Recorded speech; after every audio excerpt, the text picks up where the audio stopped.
You're listening to the Hour of the Time. I'm William Cooper. Ladies and gentlemen, during the Clinton administration, so many people have turned up dead that it is absolutely amazing. It is unbelievable. Ripley, if he were here, would be doing an entire museum just on the people who have turned up dead, who have been close to Bill Clinton and his wife, or were a part of the Clinton administration, or had held some office or some position close to William Clinton during his days as governor or during his campaign for president before he actually became president of the United States of America. Now, I don't know how many of you have been following this, but it has reached the level here, and we have records of all of these deaths from way, way back. And to tell you the truth, I owe this attention to this fact to Linda Thompson, who first began a record of the people who had died, who had been close to, who had worked for, who had guarded, who had had something to do with Bill Clinton during his governorship in Arkansas, his campaign for president of the United States, and during this presidency.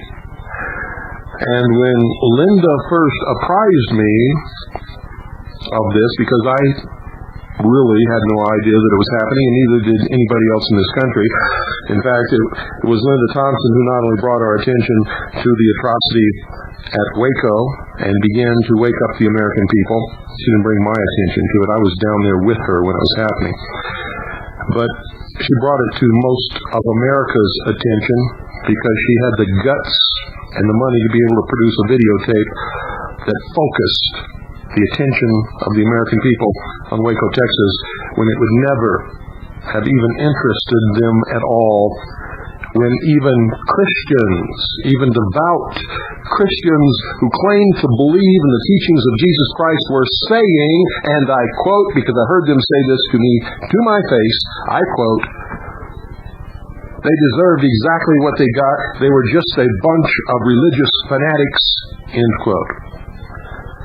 Linda Thompson began to take heed of the people who were dying around President Clinton, before then candidate Clinton, and before then Governor Clinton. And at the first time that she revealed this death count to me, I believe there were 28 people already dead. And this was a long time ago. Long time ago, folks. Now it's way up there, and they're still dying. Just the other day, a member of President Clinton's White House limousine motor pool, a driver who drives the presidential limousine, was found dead of a gunshot wound to the head. And it is said that they found marijuana on his body, and there was supposed to be some kind of a drug hit.